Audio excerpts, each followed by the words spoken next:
皆さん、こんにちは。優しい日本語のポッドキャストへようこそ。さくらです。今日は、大工の最後の家という人生の話に入りましょう。これは、ある年老いた大工の少し悲しく、しかし、とても大切な教えをくれる物語です。私たちの人生そのものについて、深く考えさせられるお話です。それでは、始めましょう。あるところに、とても腕のいい、年老いた大工がいました。彼の名前はケンジさん。彼は、長い間、大きな建設会社で働いてきました。彼が建てる家はいつも丁寧で、美しく、そしてとても頑丈でした。会社の社長も、町の誰もが彼の仕事ぶりを尊敬していました。しかし、ケンジさんも、もう年を取りました。毎日重い木材を運び、高い場所に登るのは、若い頃のように簡単ではありません。彼は、そろそろ仕事を辞めて、家族と一緒に、静かで穏やかな生活を送りたい、と考えるようになりました。ある日、ケンジさんは社長のところへ行きました。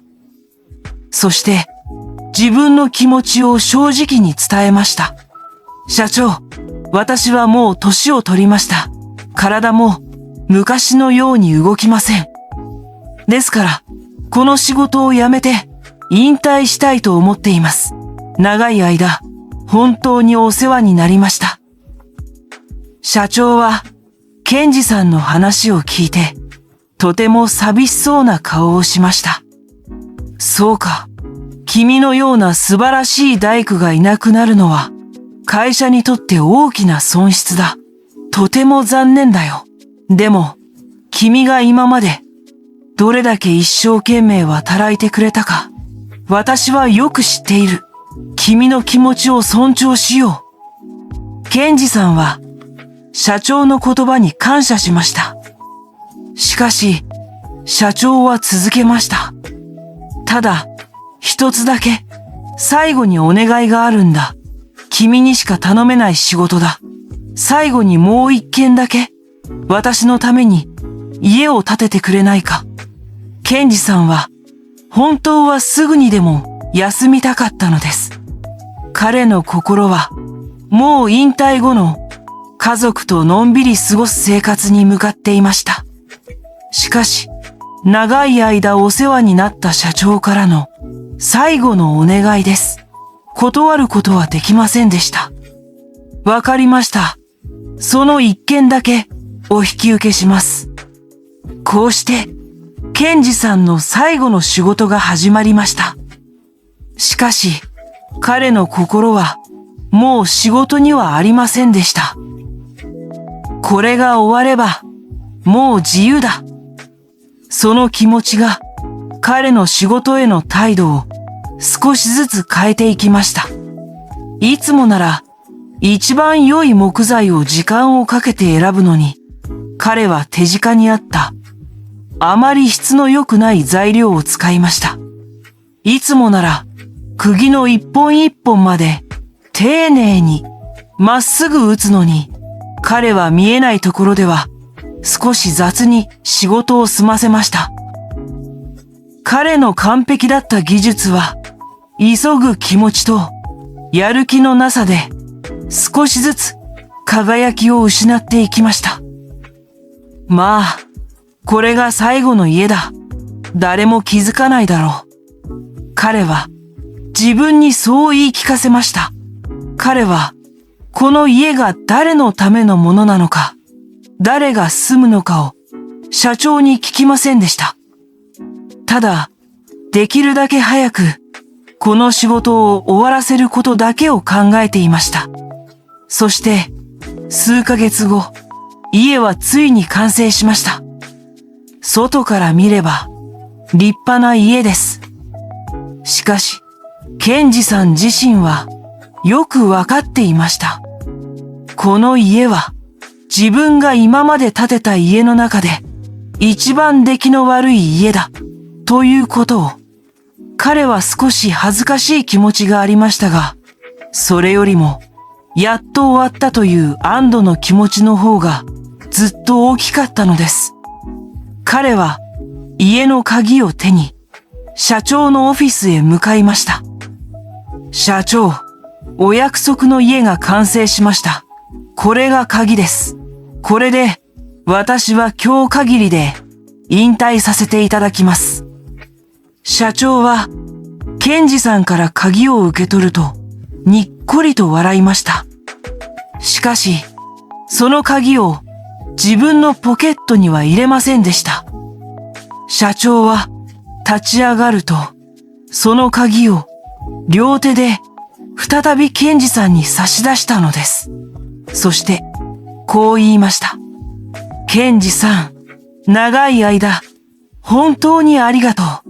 君の仕事はいつも素晴らしかった。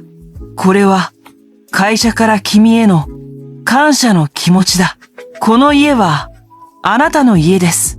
あなたへの引退のプレゼントです。どうかこれからはこの家でご家族と一緒に幸せに暮らしてください。ケンジさんは心臓が止まるかと思いました。彼は自分の耳を疑いました。プレゼント？この家が私の家。彼は顔が真っ赤になりました。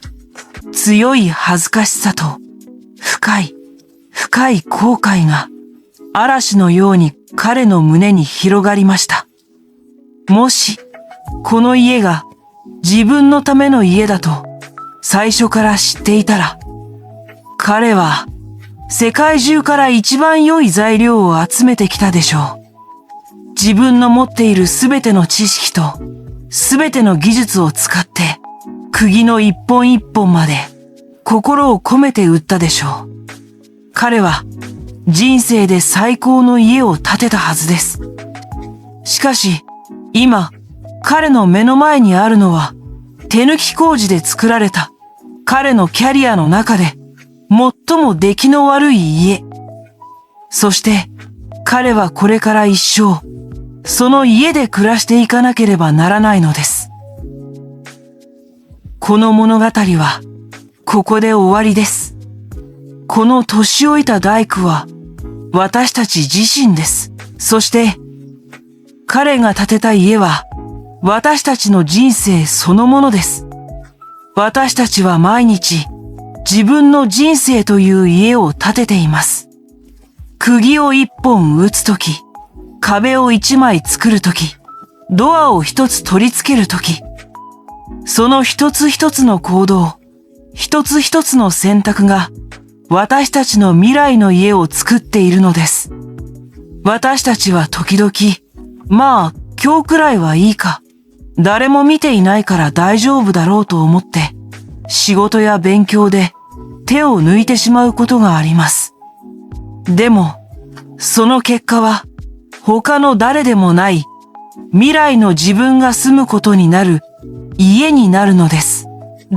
だからこそ毎日を大切に心を込めて自分の人生という家を建てていきましょう。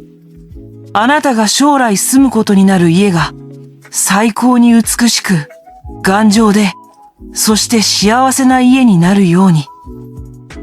今日のお話いかがでしたか？あなたが今建てている家はどんな家ですか？